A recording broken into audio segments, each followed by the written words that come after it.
Assalamualaikum warahmatullahi wabarakatuh. Teman pecinta sejarah, bertemu lagi kita hari ini di program Baca Sirah Nabawiyah. Hari ini insya Allah kita masuk ke episode ke-48.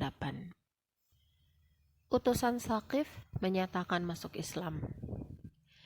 Ibnu Ishaq meriwayatkan bahwa Nabi Shallallahu Alaihi Wasallam sampai di Madinah dari perjalanan ke Tabuk pada bulan Ramadan. Pada bulan ini juga utusan Saqif datang menemui Rasulullah Shallallahu Alaihi Wasallam. Sebelumnya mereka telah berunding dan memutuskan bahwa mereka tidak punya kesanggupan untuk menghadapi orang-orang Arab di sekitar mereka. Mereka semua telah berbaiat dan menyatakan diri masuk Islam. Kemudian mereka mengirim beberapa utusan yang dipimpin oleh Kinanah bin Abdu Yalil. Menjelang masuk kota Madinah, mereka ditemui oleh Mughirah bin Syu'bah, mengajarkan bagaimana cara mengucapkan salam ketika bertemu Rasulullah SAW. Tetapi mereka tidak melakukannya, bahkan tetap menggunakan cara jahiliyah ketika mereka menemui Rasulullah SAW. Rasulullah SAW menempatkan utusan Thaqif ini di masjid dan membangun sebuah kemah untuk mereka supaya dapat mendengarkan Al-Quran dan melihat orang-orang melaksanakan sholat. Utusan ini tinggal di Madinah selama beberapa hari. Berkali-kali mereka menemui Rasulullah SAW. Demikian pula Rasulullah SAW datang berkali-kali menemui mereka guna menyampaikan ajaran Islam kepada mereka. Ibnu Sa'ad meriwayatkan bahwa Nabi SAW mendatangi mereka setiap malam setelah sholat Isya. Nabi SAW berdiri di hadapan mereka menyampaikan penjelasan sampai kedua kaki beliau letih. Musa bin Uqbah di dalam maghazinya meriwayatkan bahwa Utsman bin Abil As adalah orang yang paling muda di antara utusan tersebut. Apabila mereka pergi ke majelis Rasulullah, ia ditinggal di kemah. Bila utusan kembali, ia kembali menemui Rasulullah SAW dan bertanya tentang agama serta minta dibacakan Al-Quran. Berkali-kali Utsman bin Abil As datang belajar kepada Rasulullah SAW sampai ia benar-benar memahami Islam. Jika ditemukannya Rasulullah SAW sedang tidur, maka ia menemui Abu Bakar.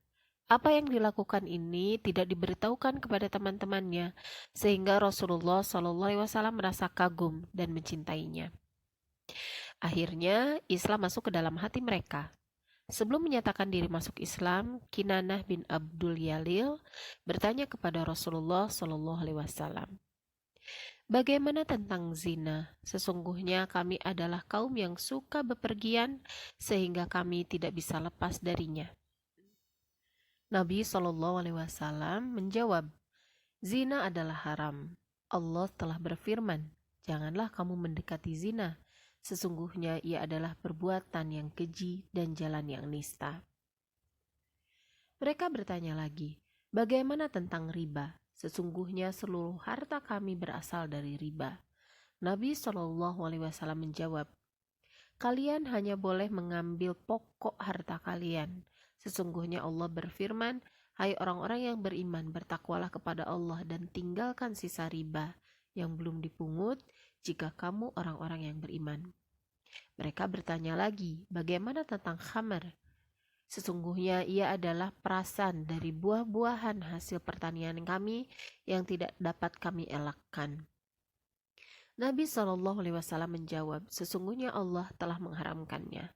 Lalu Nabi SAW membaca ayat yang mengharamkan khamar. Ibnu Ishaq berkata, mereka juga meminta agar dibebaskan dari kewajiban sholat.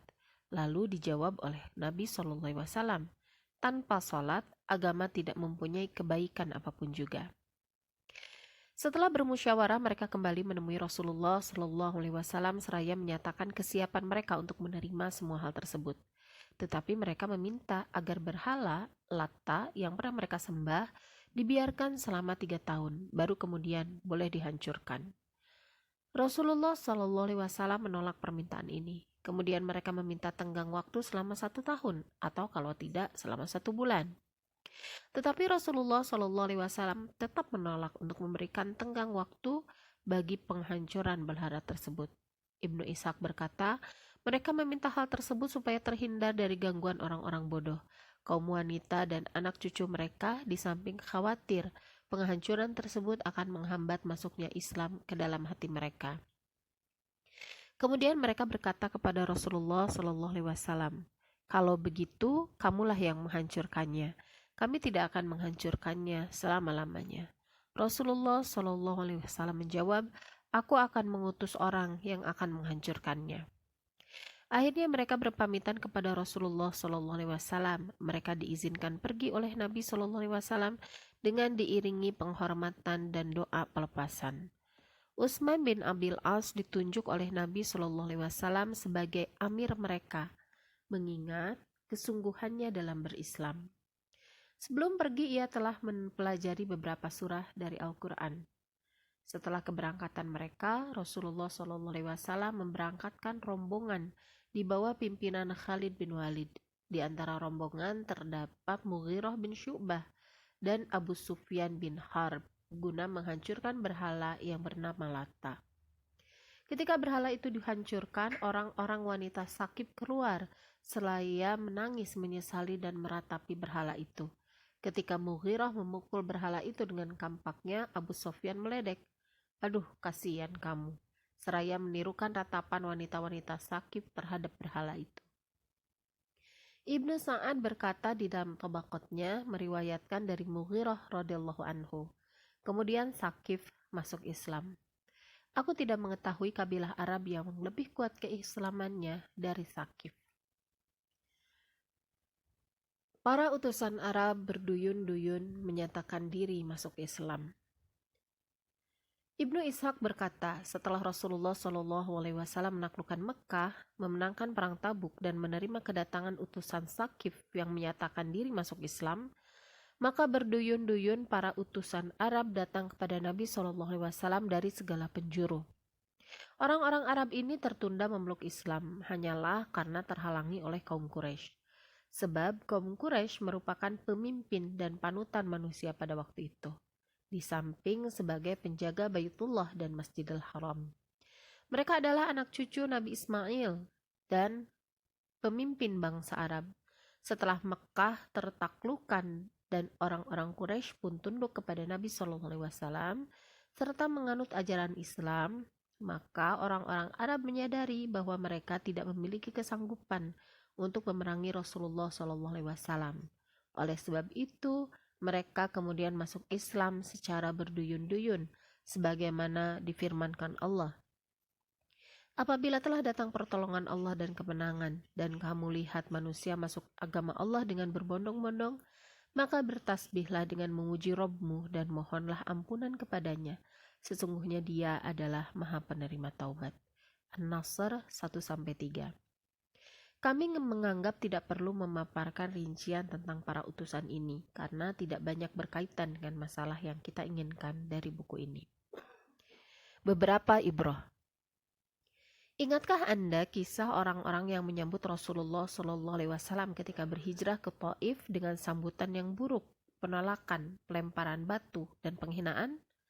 Itulah orang-orang Sakif yang sekarang datang kepada Nabi Shallallahu Alaihi Wasallam menyatakan diri masuk Islam ke dalam agama Allah dengan jujur dan taat. Ingatkah Anda ketika Zaid bin Harisah berkata kepada Rasulullah SAW dalam perjalanan pulang dari Taif ke Mekah, "Bagaimana mungkin engkau akan kembali ke Mekah sedangkan penduduknya telah mengusirmu, wahai Rasulullah?" Waktu itu beliau menjawab, "Wahai Zaid, sesungguhnya Allah akan memberikan kemudahan dan jalan keluar terhadap apa yang kamu khawatirkan. Sesungguhnya Allah pasti membela agamanya dan memenangkan nabinya." Apa yang terjadi sekarang ini adalah bukti kebenaran sabda Rasulullah SAW kepada Zaid tersebut. Demikianlah Taif, Mekah dan seluruh kabilah Arab pada hari ini berbondong-bondong datang menyatakan diri masuk Islam. Kemudian cobalah Anda renungkan tentang segala penyiksaan yang dilancarkan Sakif dan kekecewaan yang sangat mengejutkan Nabi Shallallahu Alaihi Wasallam setelah beliau melakukan hijrah ke Taif dengan berjalan kaki melintasi pegunungan dan Sahara dengan harapan mendapatkan sambutan yang baik dari penduduknya. Perlakuan kasar yang dilancarkan oleh Sakif ini minimal akan mendorong rasa ingin membalas dendam atau melakukan tindakan yang serupa pada jiwa manusia biasa. Tetapi adakah Anda temukan sikap ataupun perasaan balas dendam ini di dalam jiwa Rasulullah SAW dalam menghadapi para utusan Sakif? Bahkan selama beberapa hari beliau pernah mengepung Taif, kemudian memerintahkan para sahabatnya agar kembali pulang. Lalu kepadanya para sahabat mendesak, "Berdoalah untuk kehancuran Sakif." Tetapi beliau malah mengucapkan doa kebaikan bagi Sakif. "Ya Allah, tunjukilah Sakif dan datangkanlah mereka dalam keadaan beriman." Ketika Allah mengabulkan doa Rasulnya, kemudian utusan Sakif datang ke Madinah, Abu Bakar As-Siddiq dan Mughirah bin Syu'bah berlomba-lomba datang kepada Rasulullah SAW. Karena kedua sahabat ini mengetahui betapa gembiranya Nabi SAW mendengar berita Islamnya Sakif. Dengan ceria dan penuh penghormatan, Rasulullah SAW keluar menyambut kedatangan mereka. Bahkan kemudian memberikan seluruh waktunya untuk mengajarkan Islam kepada mereka selama mereka berada di Madinah. Kendati pun dahulu Sakif pernah melampiaskan kebencian mereka terhadapnya, tetapi beliau tidak punya keinginan apa-apa terhadap mereka kecuali kebaikan dan kebahagiaan di dunia dan akhirat. Kendati pun dahulu Sakif merasa puas melihat Rasulullah SAW menderita dan sengsara, tetapi kini beliau justru merasa bergembira melihat mereka mendapatkan karunia Islam dari Allah. Adakah semua ini tabiat manusia biasa yang memperjuangkan suatu prinsip dan ideologi yang dianutnya? Ia tidak lain hanyalah merupakan tabiat kenabian. Ia adalah sikap yang ditempa oleh satu-satunya sasaran dalam dakwah. Dakwah membuahkan hasilnya dan Allah pun ridho kepada dirinya. Di jalan dakwah ini, semua penderitaan dan gangguan terasa ringan. Sungguh merupakan suatu kebahagiaan besar manakala seorang hamba berhasil melewati semua rintangan dan gangguan tersebut, sedangkan ia masih tetap berada di atas sasaran yang mulia ini. Itulah Islam, tidak mengenal kebencian ataupun rasa dendam, juga tidak pernah menginginkan keburukan bagi manusia.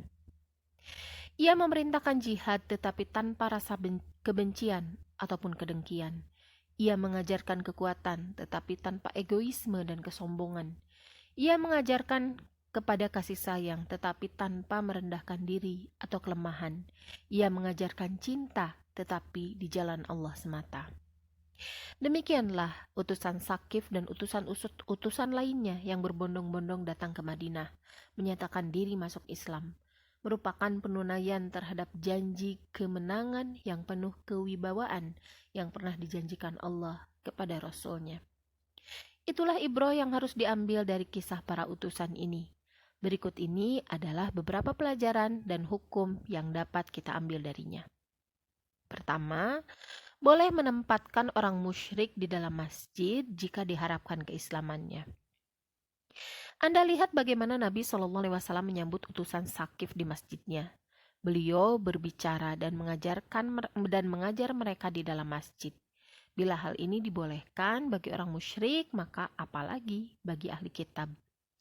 Nabi SAW juga pernah menyambut utusan orang-orang Nasrani Najran di dalam masjid ketika mereka datang ingin mendengarkan kebenaran dan mengetahui Islam. Az-Zarkashi berkata, "Ketahuilah bahwa Rafi'i dan Nawawi membolehkan orang kafir masuk masjid selain Masjidil Haram dengan beberapa syarat. Pertama, tidak dilarang oleh perjanjian sebelumnya yang tertuang di dalam perjanjian Ahli Zimmah. Jika telah dilarang di dalam perjanjian tersebut, maka ia tidak boleh memasukinya. Kedua, orang muslim yang mengizinkannya hendaklah mukallaf dan memiliki kelayakan sepenuhnya. Ketiga, hendaknya tujuan masuknya untuk mendengarkan Al-Quran, belajar keislaman, diharapkan keislamannya, atau untuk memperbaiki bangunan, dan lainnya. Tetapi Al-Qadhi Abu Ali Al-Fariqi tidak membolehkan orang kafir masuk masjid, sekalipun untuk mendengarkan Al-Quran atau belajar jika tidak dapat diharapkan keislamannya. Hal ini sebagaimana jika pelaksanaannya itu akan mengesankan penghinaan atau basa-basi politik. demi tujuan tertentu seperti yang dilakukan oleh orang-orang asing sekarang ini. Jika ia minta izin untuk tidur atau makan dan sejenisnya, dikatakan dalam Ar-Raudhah, ia tidak boleh diizinkan memasukinya untuk tujuan tersebut. Berkata yang lainnya, yakni selain Nawawi, kita tidak boleh mengizinkannya untuk tujuan tersebut. Al-Fariki berkata, mereka tidak boleh diizinkan memasukinya untuk mempelajari matematika, bahasa, dan sejenisnya. Tidak diragukan lagi bahwa alasan pembolehannya ialah apabila tidak dikhawatirkan membahayakan masjid, najis, atau mengganggu orang-orang yang sholat. Saya berkata, maksudnya penulis ya, bahwa fitnah yang kemungkinan akan menimpa orang-orang yang sholat karena masuknya wanita-wanita kafir ke dalam masjid dengan pakaian yang seronok lebih besar daripada bahaya gangguan. Sebagaimana mereka tidak dibolehkan memasuki masjid untuk tidur atau makan. Mereka juga harus dilarang memasuki masjid sekedar untuk melihat-lihat seni bangunan dan lukisan di dinding-dinding masjid. Ibrah yang kedua, perlakuan yang baik terhadap para utusan dan orang-orang yang meminta keamanan. Perbedaan antara utusan dan orang yang meminta keamanan, bahwa yang pertama datang sebagai utusan dari kaumnya yang biasanya terdiri dari beberapa orang, sedangkan yang kedua adalah orang yang datang sendiri untuk mencari keamanan di negeri kaum muslimin. Sementara itu ia mempelajari Islam dari kaum muslimin. Allah memerintahkan agar kita menyambut dengan baik dan melindungi orang yang meminta perlindungan, kemudian mengantarkannya ke tempat yang aman bila ia menginginkannya.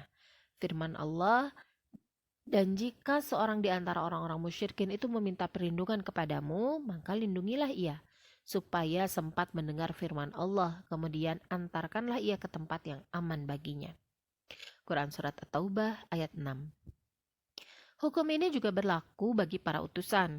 Rasulullah Shallallahu Alaihi Wasallam telah memperlakukan para utusan dengan perlakuan yang baik, sebagaimana Anda saksikan bagaimana beliau menghormati dan memuliakan utusan Sakif. Ibrah ketiga, orang yang berhak memegang kepemimpinan adalah orang yang paling mengerti Al-Quran. Oleh karena itu, Rasulullah Shallallahu Alaihi Wasallam menunjuk Utsman bin Abul As sebagai amir orang-orang Sakif. Nabi Shallallahu Alaihi Wasallam sangat mengagumi keseriusannya untuk memahami kitab Allah, sehingga dalam waktu-waktu yang relatif sangat singkat selama keberadaannya di Madinah bersama kawan-kawannya, ia menjadi orang yang paling mengerti kitab Allah, yang paling faqih tentang Islam. Imarah dan walayah atau kepemimpinan adalah merupakan tanggung jawab keagamaan atau mas'uliyah diniyah yang dimaksudkan untuk menegakkan pemerintahan dan masyarakat Islam, sehingga persyaratan ini mutlak diperlukan. Ibrah yang keempat, kewajiban menghancurkan berhala. Kewajiban ini berlaku secara mutlak dan dalam segala keadaan, baik patung atau berhala itu disembah ataupun tidak, mengingat keumuman dalil yang menunjukkannya. Dalil lain yang menguatkannya ialah perintah Rasulullah Shallallahu Alaihi Wasallam untuk menghancurkan patung-patung yang telah dikeluarkan dari Ka'bah. Padahal patung-patung itu tidak disembah sebagaimana berhala-berhala yang lain. Ini juga menunjukkan haramnya membuat patung dalam berbagai bentuknya. Juga haram memilikinya dengan alasan apapun. Di antara hal yang perlu Anda ketahui bahwa utusan-utusan ini secara keseluruhan mewakili dua kelompok. Pertama, kelompok kaum musyrikin, dan kedua, kelompok ahli kitab. Para utusan kaum musyrikin kebanyakan mereka masuk Islam.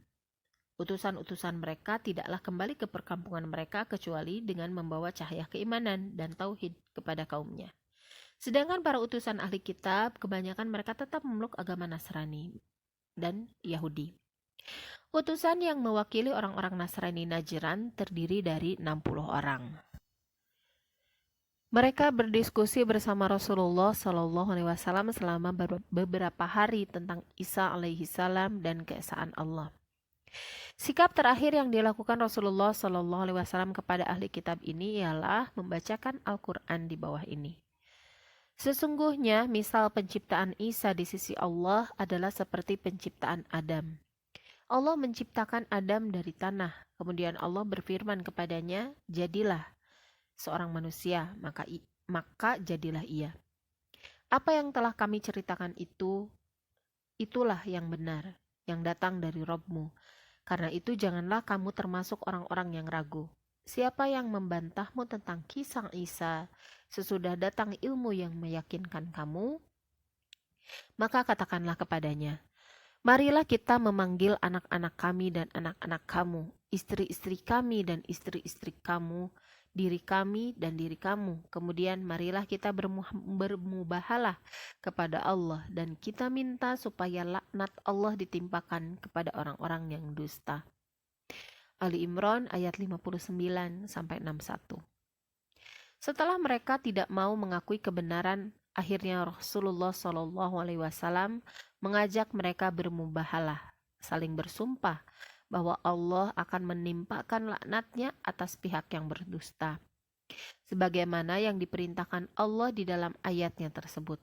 Rasulullah SAW berangkat untuk bermubahalah dengan membawa Hasan dan Husain digendongnya serta Fatimah radhiyallahu anha di belakangnya. Tetapi ketua rombongan itu, yaitu Syurahbil bin Wada'ah, menolak mubahalah dan memperingatkan teman-temannya akan akibat buruk dari tindakan ini. Akhirnya mereka datang menemui Rasulullah SAW meminta keputusan dari beliau selain dari pilihan masuk Islam dan mubahalah. Kemudian Rasulullah SAW memberikan perjanjian damai dengan syarat mereka harus membayar jizyah. Rasulullah SAW memberikan jaminan keamanan kepada mereka selama mereka membayar jizyah yang telah disepakati, tidak akan membatalkan perjanjian ini dan tidak akan mengusik kebebasan beragama mereka selama tidak melakukan pengkhianatan atau memakan riba. Diriwayatkan oleh Al-Hakim dan Al-Baihaqi di dalam Ad-Dalail secara rinci. Berita tentang pengambilan jizyah juga diriwayatkan oleh Abu Dawud di dalam Kitabul Kharaj bab pengambilan jizyah. Lihat kisah utusan Nasrani Najran di dalam tafsir Ibnu Katsir 1-368,369. Baik teman pecinta sejarah, itu tadi Sirah Nabawiyah episode ke-48, masuk Islamnya Bani Saqif. Insya Allah kita bertemu lagi besok di jam dan waktu yang sama dengan episode yang baru, episode ke-49. Mohon maaf apabila ada kesalahan dan terima kasih sudah menyimak. Wassalamualaikum warahmatullahi wabarakatuh.